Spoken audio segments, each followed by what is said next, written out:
এ মুসলমান যেই কথা বলতেছিলাম রে নবীর উম্মতের দল, আমার আল্লাহ তাআলা জাকারিয়া পয়গম্বরকে জানায়া দেয় একা একা দোয়া করতেছো, এক লগে না দোয়া করবা, এক লগে দোয়া করলে দোয়া কি হয়, এক লগে দোয়া করলে দোয়া কি হয়। জাকারিয়া পয়গম্বর স্ত্রীরে ডাক দিয়ে, স্ত্রী চলো না গো আমরা একসাথে একটু দোয়া করি, আমার আল্লাহ তাআলা যেন আমরা দোয়াগুলো কবুল কইরা নেয়। জাকারিয়া পয়গম্বর এবং ওনার স্ত্রী একসাথে আল্লাহর কাছে দোয়া করে, আল্লাহ তাআলা তাদের দোয়া কবুল করতেছে না। অনেকদিন পরে জাকারিয়া পয়গম্বরের বয়স যখন বাড়ি হয়ে গেছে, এমন টাইমে আমার আল্লাহ তাআলা জাকারিয়া নবী এবং ওনার স্ত্রী যখন ঘুমায়, একটা আওয়াজ জাকারিয়া নবী এবং ওনার স্ত্রীর কানে দিয়া গেছে, বন্ধু জাকারিয়া নবী গো, আপনার স্ত্রীর গর্ভে একটা সন্তান। জাকারিয়া নবীকে আল্লাহ বয়স তো বাড়ি হয়ে গেছে গা, মানুষ কইবটা কি, আল্লাহ এখন দে সন্তান দেন, মানুষ কি মনে করবে, মুরব্বী মানুষ, বয়স্ক মানুষ। আল্লাহ কই জাকারিয়া চিন্তা কইরো না, টেনশন কইরো না গো, আমি আল্লাহ তাআলা এই সন্তানের মাধ্যমে একটা নবুয়তের দায়িত্ব প্রকাশ করতে চাই। আমার আল্লাহ দোয়া কবুল করছে রে। জাকারিয়া নবীর সন্তান দুনিয়াতে আসছে। জাকারিয়া নবী কই, আমি সন্তানটারে দুনিয়াতে পাইয়া নফল ইবাদত করে আল্লাহর কাছে দোয়া করলাম, ও আল্লাহ আমার সন্তানটারে তুমি কবুল কইরা নাও। হযরত জাকারিয়া পয়গম্বর দোয়া করার পরে সন্তান যখন পাইছে, সন্তানের বয়স হয়ে গেছে এবার 7 বছর। কয় বছর? সন্তানের বয়স যখন 7 বছর, ঘুম থেকে ওইটা ছোট বাচ্চা মানুষ বাপরে না দেখলে কান্দে, দেখবেন ওই জাকারিয়া নবীর সন্তান ঘুম থেকে জাগ্রত হইয়া ডাক দিয়া কয় মা। জাকারিয়া নবীর সন্তান ডাক দিয়া কয় গো আমার আম্মা জান, আমার আব্বা জান কোথায়, আমার আব্বা জানের খবর দেন না। এ বাবা জাকারিয়া পয়গম্বর আল্লাহ তাআলার ইবাদতে মশগুল, মাটা সন্তানরে ডাক দিয়া কয় সন্তান, এ সন্তান শুইনা লও রে, তোমার আব্বা জান তো রাত্রবেলা ঘরে ঘুমায় না, তোমার আব্বা জান ঘরের বাহিরে আরেকটা ছোট্ট কুড়ে ঘর দেখা যায়, তোমার আব্বা জান সে ঘরের মধ্যে ইবাদত করে। ওই ছোট্ট 7 বছরের ছেলেটা একটা দৌড় দিয়া ওই ইবাদত খানার মধ্যে চলে গেছে। ইবাদত খানার মধ্যে যাইয়া জাকারিয়া পয়গম্বর যখন সিজদায় পড়ে রইছে, জাকারিয়া পয়গম্বরের কাঁধের উপরে উঠছে, ওইটা ডাক দেয় বাবা উঠেন না গো। জাকারিয়া পয়গম্বর মাথা উঠায়া সন্তানটার সামনে বসাইছে। জাকারিয়া পয়গম্বরের সন্তান চেহারার দিকে তাকায়, আব্বা আপনার চোখে পানি দেখা যায়। জাকারিয়া পয়গম্বর সিজদার মধ্যে যায় কান্দে, ও আব্বা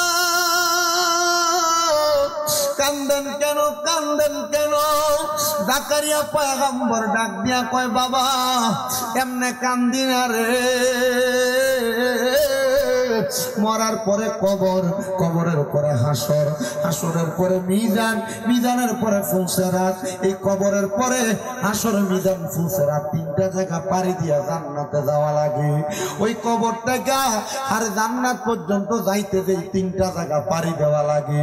ওই 3টা জায়গা দুনিয়ার কোনো গাড়ি দিয়া পাড়ি দেওয়া যায় না, দুনিয়ার কোনো বাহন দিয়া পাড়ি দেওয়া যায় না। ওই 3টা জায়গা পাড়ি দেওয়ার জন্য সবচাইতে সহজ যে রাস্তা উপায় আছে, এটা হলো বান্দার চোখের পানি। আমি আব্বা এই জন্য কান্দি, সন্তানকে আব্বা কান্দেন না, কবুল করার মালিক আমার আল্লাহ। এবার জাকারিয়া পয়গম্বর উনার সন্তানকে কুলের মধ্যে নিয়ে ঘরে প্রবেশ করছে।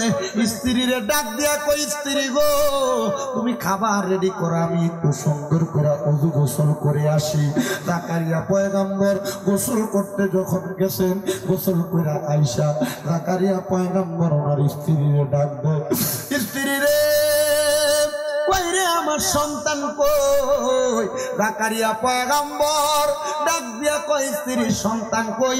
স্ত্রী বলে স্বামী গো আমি তো জানি আপনি গোসলে যাওয়ার সময় আপনার সন্তানকে আপনার সাথে নিয়ে গেছেন। জাকারিয়া নবী কয় আমি তো জানি তোমার কাছে আমার সন্তান আছে, তাই না তুমি কেন চিন্তা করো? সন্তান কোথায়? জাকারিয়া নবী বলে আমি আমার সন্তানটারে ওই এলাকার পুরা জায়গার মধ্যে তালাশ করছি রে, কোন জায়গায় খুঁজা পাই নাই, কোন জায়গায় খুঁজা পাই নাই। আমি খুঁজতে খুঁজতে একটানা 7 দিন পর্যন্ত আমার সন্তানকে খুঁজছি।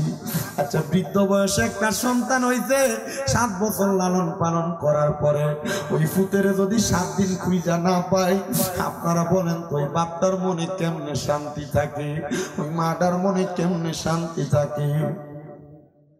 জাকারিয়া পয়গম্বর একটানা 7 দিন কোন পাহাড়ের গুহা বাদ রাখে নাই, কোন খেজুরের বাগান বাদ রাখে নাই, সমুদ্রের কিনারা বাদ রাখে নাই। মানুষ বলে জাকারিয়া তোমার সন্তানের বাঘে খাইছে, জাকারিয়া তোমার সন্তানের সিগালে খাইছে, সমুদ্রের পানি টাইনা নিয়ে গেছে। জাকারিয়া পয়গম্বর কয় না, যে আল্লাহ দয়া করে সন্তান দিছে ওই আল্লাহ ওই সন্তান নিতে পারে না। জাকারিয়া পয়গম্বর কানতে কানতে একটা খেজুরের গাছের সাথে হেলান দিয়া ঘুমায়া গেছে। এমন টাইমে আমার আল্লাহর পক্ষ থেকে জাকারিয়া পয়গম্বর গায়েবী ভাবে আওয়াজ দিয়া দিছে, জাকারিয়া কত জায়গায় খুঁজলা সন্তানদারে, তোমার খানকার মধ্যে তো খুঁজলা না, আরে এত জায়গায় খুঁজলো, যেই ঘরে জাকারিয়া ইবাদত করে সেই ঘরে তো খুঁজলা না। জাকারিয়া পয়গম্বর কয় তাড়াতাড়ি হেলানটা ছাইরা দিয়া একটা দৌড় মারলাম আমি যাইয়া আমার ঘরটার মধ্যে খানকাটার মধ্যে দেখলাম আমার সন্তানটা সেজদার মধ্যে পড়া রইছে। সন্তানের বয়স 17 বছর না 7 বছর? কথা মাতুন দেখে রে, ওই সন্তানের বয়স 7 বছর। সন্তান এ সন্তান রে 7 বছর বয়স, সেজদার মধ্যে পড়া রইছে।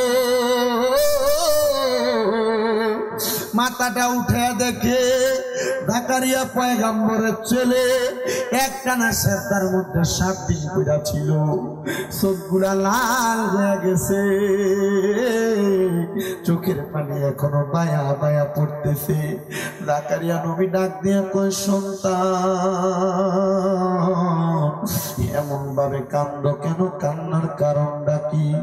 ডাক দিয়ে কয় বাবা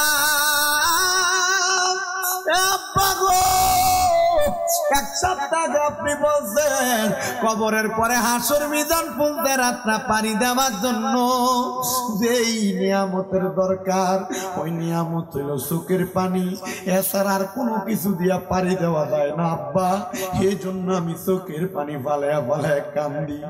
জাকারিয়া নবী ডাক দিয়া কয় জগতের মানুষ রে, আমার 7 বছরের ছেলে যদি এই কবর হাসর মিজান ফুলতে রাতটারে ভয় পাইতে পারে, তোমরা কেডারে ভয় পাও না?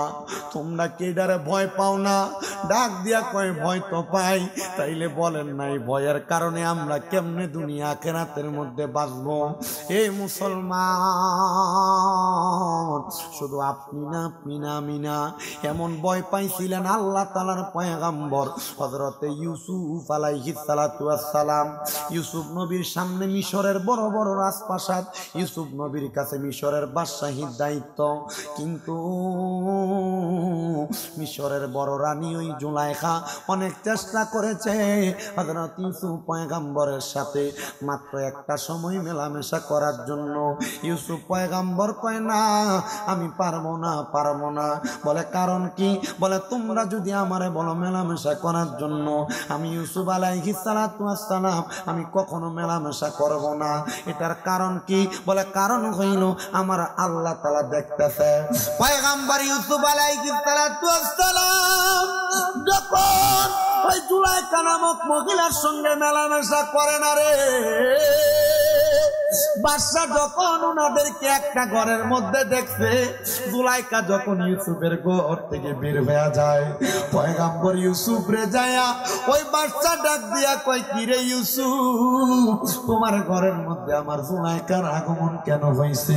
জুলাইখা ডাক দিয়া কয় পয়গম্বর তুমি বলো না কি কারণে আগমন হয়েছে? আমরা দুইজন সুন্দর করে মেলামেশা করেছি, তুমি কি আমাদের সম্পর্কের কথা বলবা না? ইউসুফ আলাইহিস সালাতু ওয়াস সালাম আসমানের দিকে তাকায়া দুইটা চোখের পানি চাইরা দিতে রে, কান্দে মনি কেমনে গো আমার এই মহিলাটা অপবাদ দেয়, এটা তো জিনা ব্যভিচার, এটার অপবাদ কখনো নবীর উপর বর্তাবে না। ইউসুফ পয়গম্বর ডাক দিয়া কয়, আল্লাহ তুমি একটা হিকমতের মাধ্যমে আমি পয়গম্বরের ইজ্জতটারে তুমি রক্ষা করো। পয়গম্বর ইউসুফ আলাইহিস সালাম রে আল্লাহ হিকমত শিখিয়ে দেয়, এই পয়গম্বর ইউসুফ তুমি বইরা দাও, যদি এই মহিলার পিরহানটা পেছন থেকে ছিঁড়া থাকে তাহলে তুমি তার সাথে মেলামেশা করো নাই, আর সামনে থেকে ছিঁড়া থাকলে তুমি তার সাথে মেলামেশা করেছো। পয়গম্বর ডাক দিয়া কয় না, মেলামেশা তো আসলে করা হয় নাই। ইউসুফ আলাইহিস সালাম তখন থেকে মিশরের বাদশা। এ মুসলমান মনে রাখবা, তুমি যদি আল্লাহ এবং তার রাসূলের উপর নির্ভর কইরা তোমার তাকওয়াটারে ঠিক রাইখা আল্লাহ রাসূলের ভয় কইরা তুমি চলতে পারো, তোমার গুনার কাজগুলা ত্যাগ করতে পারো, দুনিয়ার বাদশাগির চিন্তা তুমি করা লাগবে না, দুনিয়ার টাকা পয়সার চিন্তা তুমি করা লাগবে না। আমার আল্লাহ তাআলা গায়বী ভাবে তোমার সম্পদ দান করবে, বাদশাহী দান করবে, রাজত্ব দান করবে। এবার আপনারা বলেন, আমরা কি মানুষের লুটতরাজ করে সম্পদ নিতে চাই না গায়বী সম্পদ চাই? লুটতরাজ করে দেয় না, এটা কি হালাল না হারাম? হারাম। আপনার কথা মাতেন না, কথা বলেন। লুটতরাজ করে দেয় না, সুদের টাকা দিয়ে দেয় মানে এটা কি হালাল না হারাম? হারাম। আপনার এলাকায় সুদ কুকুর নাই? আছে আছে আছে, কম না বেশি? আরে বেশি, বহুত এলাকায় কম নাই। আমার বহু এলাকার ভিতরে সুদ কুটিরি ধরে নিয়ে মসজিদ কমিটির সভাপতি বানায়, ঠিক না? বহুত এলাকায় সুদখুটিরে ধরে নিয়ে মসজিদের সেক্রেটারি বানায়, বহুত এলাকার ভিতরে সুদখুরের ঘুষখুরি নিয়ে এলাকার সর্দারের মাতাব্বর বানায়। কথা কন্যা করে আছে না নাই? আরে চা দোকানে বয়ে বয়ে দেখবা লম্বা লম্বা কথায় সুদখুটি কয়, আছে না নাই? আল্লাহ এটি থেকে আমরা হেফাজত করু। এরা সমাজ নষ্ট করে ফেলতেছে। শুধু এরা না, আরে বাবা শুধু এখন আবার বেড়াই খায় না, বাড়ি বাড়ি বেরিয়ে তো খায়। মাথা না রে, যদি সাফার কাছে বেশি দেখছি আদারে সপ্তাহ না মাসে সুদ করে আছে এলাকা, কম না বেশি? মা বোন জান্নাতে যাইবা, আটকে দেবে গা। সুদের টাকা দিয়া দামি গরুর গোস্ত খাইবা, খাসির গোস্ত কিনা খাইবা। আমরা জানি শুকুরের গোস্ত খাওয়া হারাম, কিন্তু সুদের টাকা দিয়া, গোশের টাকা দিয়া গরুর গোস্ত কিনা খাওয়া হারাম, খাসির গোস্ত কিনা খাইলে এই গোস্ত খাওয়া হারাম। আবার এখন সুদ শুধু বেড়িয়ে খায় না, বেড়ায় খায় না, সুদের ব্যবসা করার কারণে এলাকার ভিতরে সুদখোর কইব, এই কথা চিন্তা করে এখন আর এলাকাতে সুদে টাকা লাগায় না। ক্ষেত পাথরে জায়গা বেচা, বন্ধের জায়গা বেচা ব্যাংকে নিয়া তুইয়া রাখে 10 বছরের লাগে ফিক্সড ডিপোজিট। এটার নাম দিছে ব্যাংকওয়ালারা এফডিআর। 10 লাখ টাকা 10 বছরের জন্য রাখলে 10 বছর পরে এটা 20 লাখ হইয়া যাইব গা। এই চিন্তা করেও রাখে, কথা কন্যা এমনও আছে না নাই? শুধু এইটা না রে মুসলমান, এইটা না, আর একটা সুদ আপনার বউ আপনারে ফার্ম দিয়া দিয়া খাওয়ায়, বলে হুজুর এই সুদরা আবার কোন সুদরা? এটা হইল অন্য কোন সুদ না। দেখবা আপনি যখন কামাই করে টাকা ইনকাম করেন, আপনার বউ আপনার কথার কথাই কইব, তুমি যে যা কামাই করো সব খায়ালাও, আমরা ছেলেটার তো ভবিষ্যৎ আছে, মেয়েটার ভবিষ্যৎ আছে, একটা ডিপিএস করো না, ডিপিএস। এই ডিপিএস এর নাম দিয়ে আপনারা আরেকটা সুদ খাওয়ায়, কথা কোন এমনও আছে না না? এটার বেলা সবাই আছে কইতো না, কারণ তলে তলে অনেকে ডিপিএস কইরা রাখছে। আব্বাজিরা রে মাফসাই, তোমার কাছে পাও ধরে মাফসাই, যে ডিপিএস এর টাকা দিয়া তুমি তোমার সন্তানের ভবিষ্যৎ গড়া দিতে চাও, ওই ফুতে কোনোদিন তোমার ভাত খাওয়াইতো না, ওই ফুতে কোনোদিন তোমার উপর সদাচরণ করতো না। বলে হুজুর কেন? কারণ কি? অন্য কোনো কারণ না, অন্য কোনো কারণ না, কারণ একটাই কারণ, একটাই কারণ, একটাই, হারাম টাকা দিয়া কোনোদিন আরামে ঘুমাইতে পারবা না। দেখবা বড় বড় পয়সাওয়ালারা ডাক্তার দোকান থেকে ঘুমের ওষুধ কিনে না ঘুমানোর চেষ্টা করে, কারণ সেই ব্যক্তি হারাম টাকা ইনকাম কইরা কইরা দামি বিল্ডিং বানাইছে, দামি বক্স কাট বানাইছে, দামি জাজিম ম্যাট্রেস কিনছে, কিন্তু আরামে ঘুমাইতে পারে না। বিছানা কিন্তু আরামের, কিন্তু টিয়াটা কিন্তু হারামের। হারামের টাকা দিয়া যত আরামের জিনিস বানাও কাম হবে না, আরাম পাইবা না। এই জন্য বাবা রিক্সাও যদি চালাই, কৃষকের কামও যদি করে, লোকটা বাড়িতে আসলে কোন রকম তরকারি দিয়া বাতরা মাইকা খাইলই ঘুমাইলে ঘুম চলে আসে। এটার কারণটা কি জানো? এটার কারণ হইল ওই ব্যক্তি হালাল টাকা কামাই করে দুনিয়াতে ঘুমায়। এই জন্য মুসলমান ওই সুদের টাকা থেকে বড় সাবধান। বলে হুজুর আমি তো খাই না, মাঝে মাঝে বিপদে পড়ে সুদে আমি 1 লাখ 1.5 লাখ টাকা লই ব্যবসা করবার লাগা। মনে রাখবা, যে সুদ খায়, যে ব্যক্তি সুদের উপর টাকা নিয়ে ব্যবসা করে, সুদ খাওয়ার যেই গুনাহ, দেউনার সেই গুনাহ। বলে হুজুর আমি খাইও না, দেইও না, এলাকার সর্দার হওয়ার কারণে আমারে নিয়ে সাক্ষী বানায়। আল্লাহর নবী কয়, যে ব্যক্তি সুদের শাহেদ সাক্ষী হয়, ওই সুদকুরের সাক্ষী হওয়ার কারণে খাইয়া যে গুনার ভাগীদার, সাক্ষী হলে সেই গুনার ভাগীদার। অনেকে কইব হুজুর আমি এইটারও করি না, আমি শুধু স্ট্যান্ডার মধ্যে একটু লেখা দেই অমুকের নামটা। আল্লাহর নবী কয়, যে ব্যক্তি কাতেব সুদের টাকার লেখালেখি করে, এই ব্যক্তিও সমান তালের অপরাধী। সুদ খাইবা না ছাড়বা সিদ্ধান্ত তোমার, সাক্ষী হইবা না ছাড়বা সিদ্ধান্ত তোমার, কাতেব হইবা না ছাড়বা সিদ্ধান্ত তোমার। সাবধান সাবধান সাবধানতা অবলম্বন করো। মনে রাখবা, মনে রাখবা, দুনিয়ার জমিনের মধ্যে এই হারাম টাকা দিয়া যত রং বেরঙের বাড়ি তুমি সাজাও না কেন, মরার পরে তুমি শান্তিতে বসবাস করতে পারবা না, মরার পরে আরামে থাকতে পারবা না। কিন্তু তুমি তোমার যেই সন্তানকে দামি বাড়ি দিয়া যাইবা, মরার পরে সে তোমার একটা নেক আমল দিয়া সহযোগিতা করবে না, একটা নেক আমল দিয়া সহযোগিতা করবে না। বলে হুজুর কেন কেন কেন গো?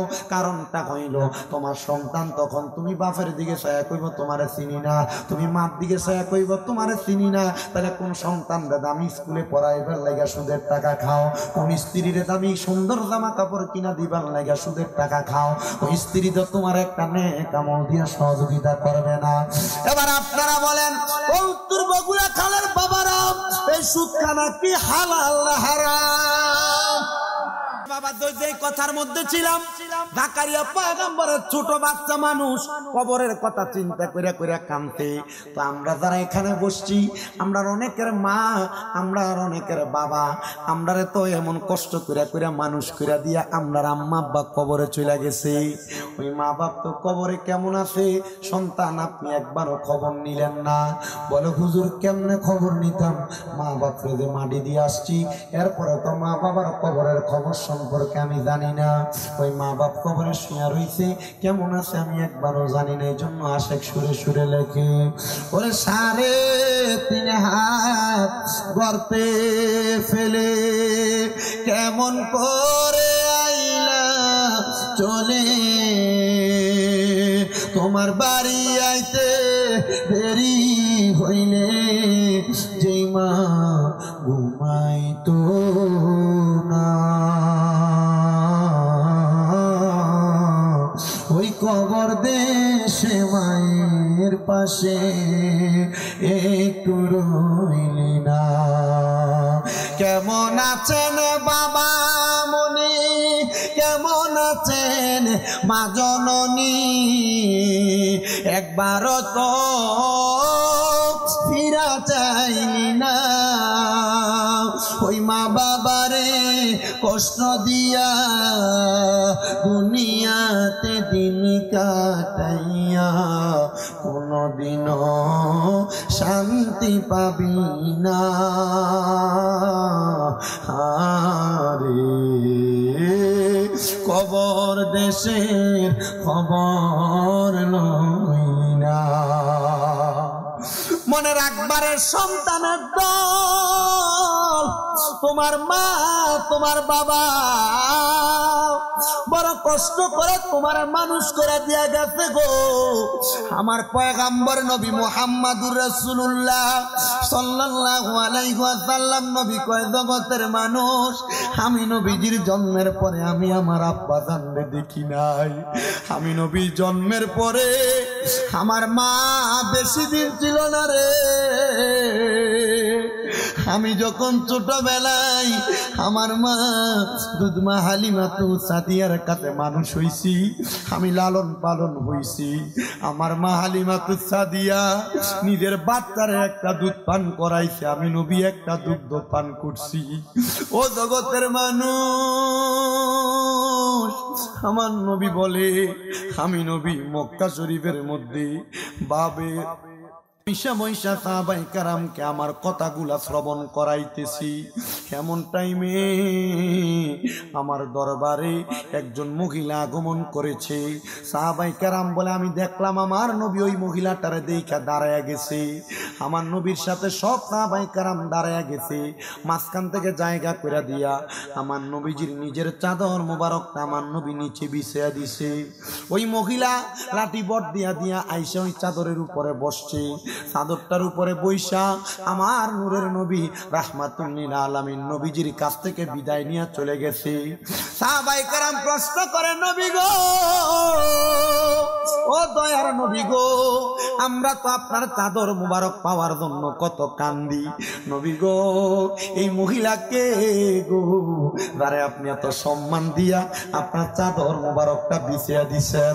আমার নবী কয়, সাহাবীরা, এটা হইল আমি নবীর দুধমা, ওনার নাম হযরতে মা হালিমাতুস সাদিয়া। ও মায়ার নবী গো, আপনি আপনার দুধমার এত সম্মান করছেন, নিজের জন্মদাত্রী মাও না। নবী গো, জনম দুঃখী মারে আমরা কত সম্মান করব। আমার নবী কয়, কত সম্মান করবা জানো?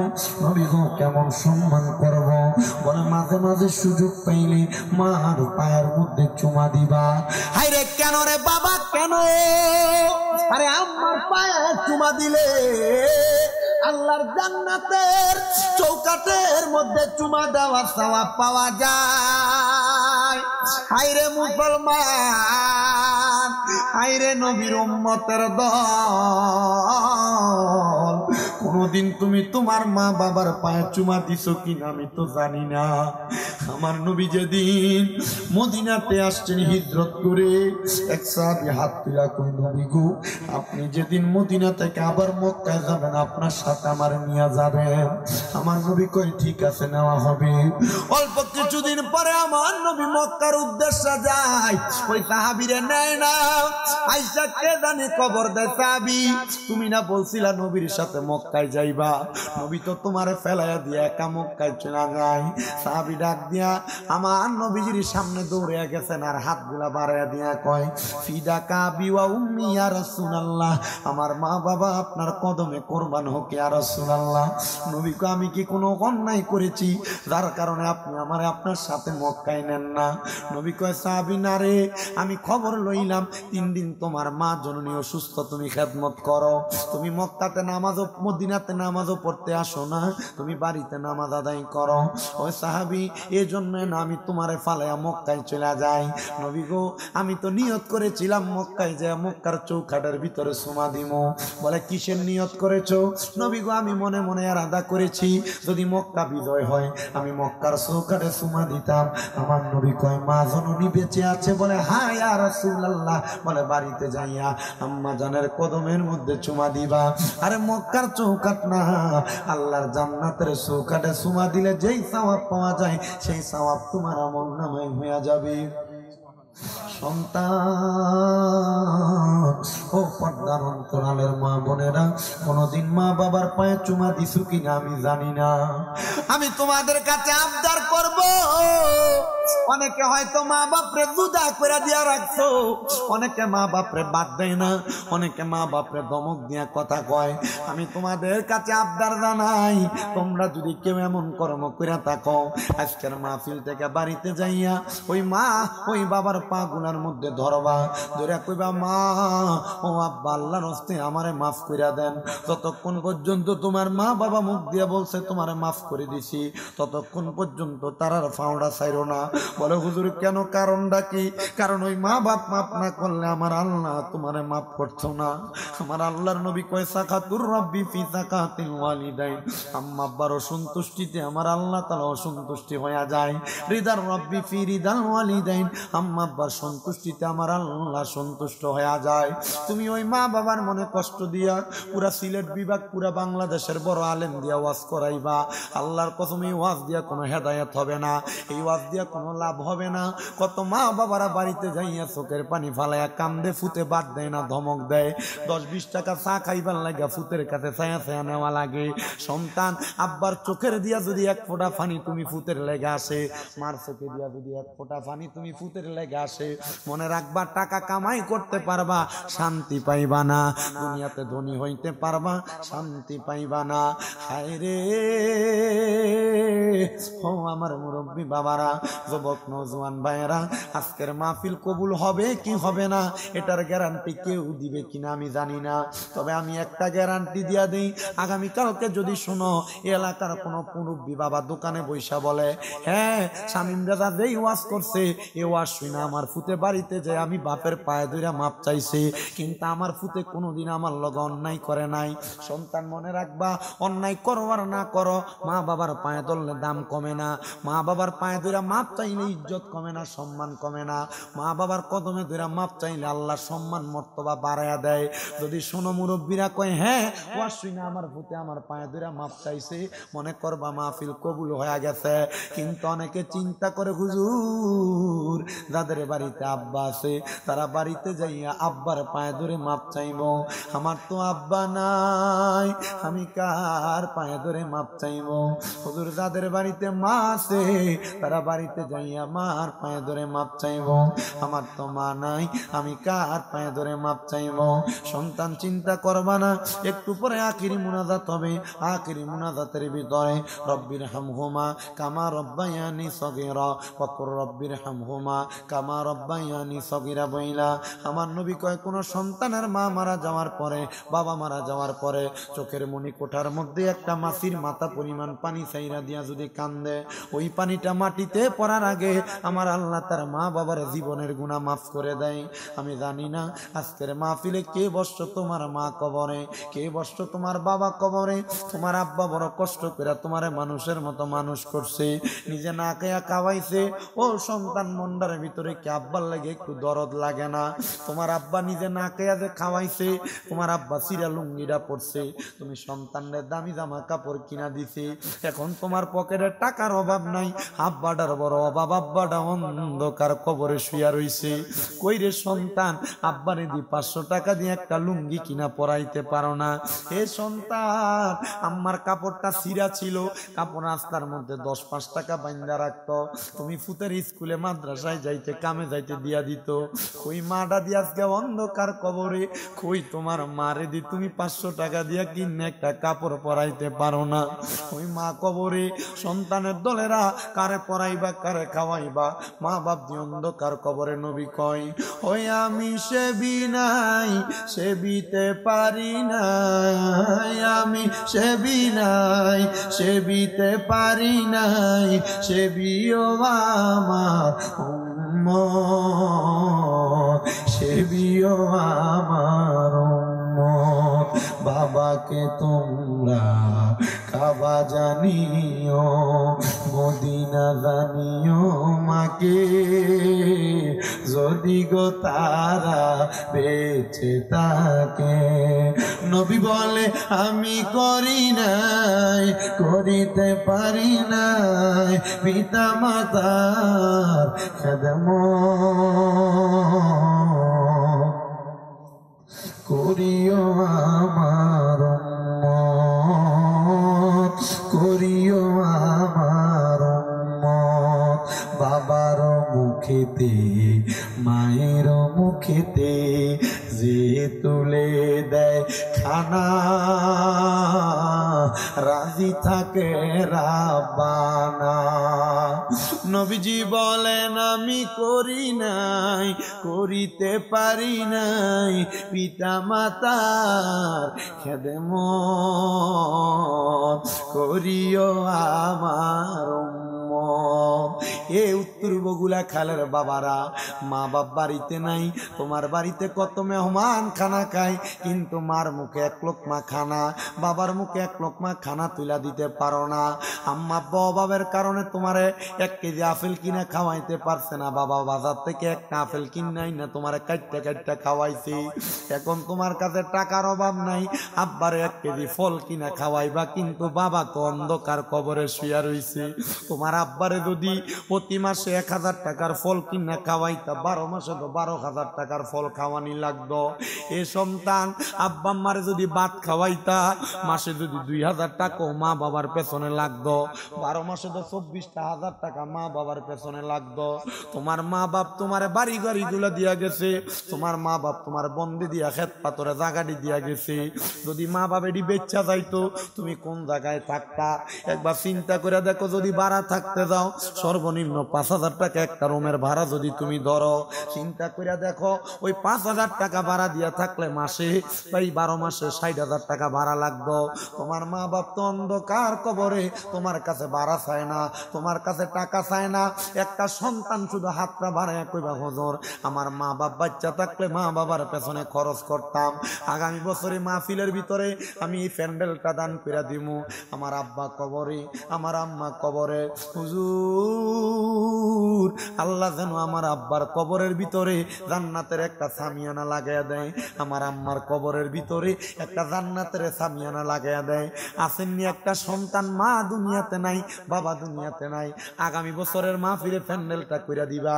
আসুনি কোনো সন্তান দোয়া চাও, বলে হুজুর আমি দিব আগামী বছরের প্যান্ডেলটা কইরা, আমার মা নাই দোয়া করবা, আমার বাপ নাই দোয়া করবা। প্যান্ডেল দেওয়ার মতো ফয়সালা আসেনি এলাকা আছে? প্যান্ডেল কত দিয়া করছো? 10,000 টাকা, 10,000 বেশি একজন। এই আমি কিন্তু বলছি, মা বাপ যদি বাইসা থাকতো মাসে যদি 1000 টাকার ফল কিনা খাওয়াইতেন, 12 মাসে 12,000 টাকা লাগতো না? এক বছর পরে ওই মা বাপরে ভালোবাসা এ মাহফিল। আমার সঙ্গে ওলামায়ে কেরাম, দাড়ি পাকা মুরব্বী বাবারা, যুবক নওজোয়ান ভাইয়েরা, বিশেষ করে তালেবুল ইলম ছাত্র ভাইয়েরা, পর্দার অন্তরালের কত মা বোনেরা, আল্লাহ মাপ পাওয়ার আশায় 2টা হাত আপনার কাছে বাড়াইয়া দিছিলে। আল্লাহ যার হাতটা তোমার কাছে মায়া লাগে, পছন্দ হয় রে দয়াল, ওই হাতটার উসিলায় আমরা প্রত্যেকের জীবনের গুনাহ তুমি আল্লাহ ক্ষমা কইরা দাও। তুমি তো অন্তর জামি রে আল্লাহ, ওই আমরা হইলাম ফানা, আমরা সুখে কিনা দুঃখে ডাকি গো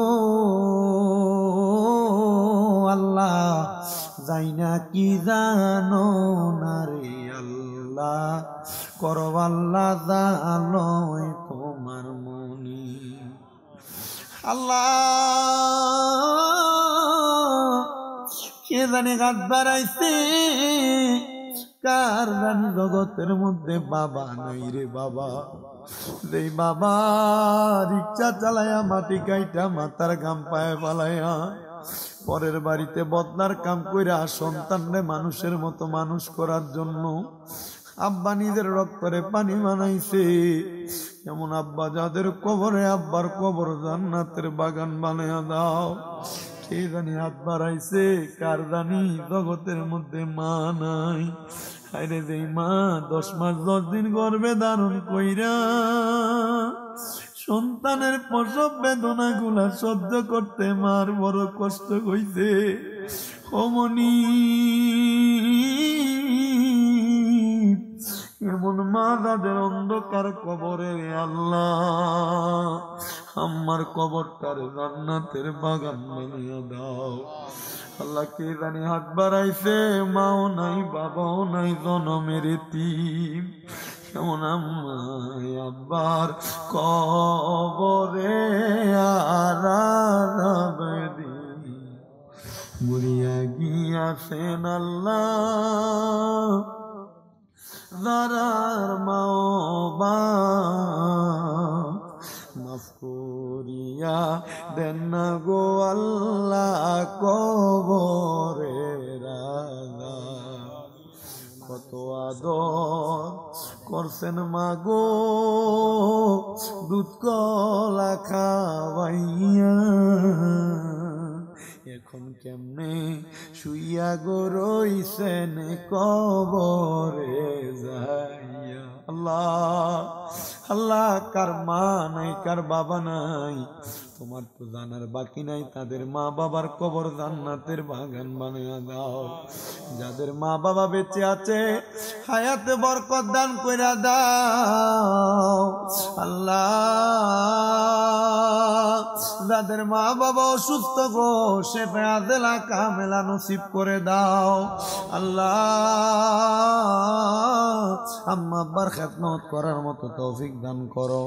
বিশেষ করে উত্তর বগুলা খালের মাহফিলে যারা টাকা দিয়া পয়সা দিয়া শ্রম দিয়া বুদ্ধি দিয়া পরামর্শ দিয়া মাইক দিয়া লাইট দিয়া প্যান্ডেল দিয়া মিডিয়ার বাইরা সহ সম্মানিত শ্রোতা মণ্ডলী পুরুষেরা পর্দার অন্তরালের মা বোন আল্লাহ সবাই রে তুমি কবুল মঞ্জুর করে নাও আল্লাহ। বিশেষ করে ফরিয়াদ তোমার দরবারে, আমরা গুনাহগারেরা তোমার দরবারে হাত বাড়াইছি। আগামী বছরের জন্য অনেকে দান করবে নিয়ত করেছে, প্রত্যেকের দান তুমি কবুল মঞ্জুর করে নাও। অনেক প্রবাসী ভাইয়ারা বিদেশ থেকে দোয়া চাই আল্লাহ, প্রবাসীদের কামাই রুজিতে বরকত দাও, প্রবাসীদের হায়াতে বরকত দাও, প্রবাসীদের মনের নেক নেক আশা পূরণ করো আল্লাহ। বিদেশের বাড়িতে কামাই রুজি কইরা সহি সালামতে দেশের বাড়িতে ফিরার মতো তৌফিক দান করে দাও রাব্বুল আলামিন আল্লাহ। ও পরওয়ারদিগারে আলম, পর্দার অন্তরালে অনেক মা বোনের অনেক আশা নিয়ে দোয়া চাই, তাদের আশাগুলা পূরণ করো আল্লাহ। বিশেষ করে করুণা বেগমের স্বামী ইন্তেকাল করেছেন, অন্ধকার কবরে দোয়া চাই আল্লাহ, তার স্বামীর কবরটারে নাজাতের ফয়সালা করে দাও। মনিবু আমরারে মরণ দিবা দুঃখ নাই, তবে বেঈমান বানায়া মরণ দিয়েন না। মরণের আগে আমার নবীজির নূরানি চেহারা মুবারক দেখাইও আল্লাহ। নবীজির নূরানি চেহারা মুবারক দেখলে আমাদের কলিজা ঠান্ডা হবে, রূহ ঠান্ডা হবে। ওরে যার নামে রেখেছো তুমি মুহাম্মদ রাসূল, সেই নামের উসিলায় দোয়া করো গে কবুল আল্লাহ, করো গে কবুল আল্লাহ, করো গে কবুল। ও আল্লাহ, যাদের মা বাবা কবরে আল্লাহ, তাদের মা বাবার কবর আযাব মাফ কইরা ব্যবসায়ীদের ব্যবসায় বরকত দিয়া, হায়াতে বরকত দিয়া, রিজিকে বরকত দিয়া, প্রবাসীদেরকে বরকত দিয়েন। বিশেষ করে বন্ধু ক্লাব এবং ইমাম হাসান হোসেন রাদিয়াল্লাহু তাআলা আনহুমা এ সংগঠনের প্রত্যেকটা সদস্যদেরকে আপনি কবুল মঞ্জুর করে নিয়েন। ও আল্লাহ, ফরিয়াদ তোমার দরবারে, মরণের আগে প্রত্যেকের হক্কানি রাব্বানি মাশায়েখে পীরের চেহারা মুবারকের সাথে চেহারা মিলাইয়া, জবানের সাথে জবান মিলাইয়া আমাদেরকে আখিরি জবানে মধুর কালেমা পড়াইয়া দিবেন লা ইলাহা ইল্লাল্লাহু মুহাম্মাদুর রাসূলুল্লাহ সাল্লাল্লাহু আলাইহি ওয়াসাল্লাম। আসসালামু আলাইকুম।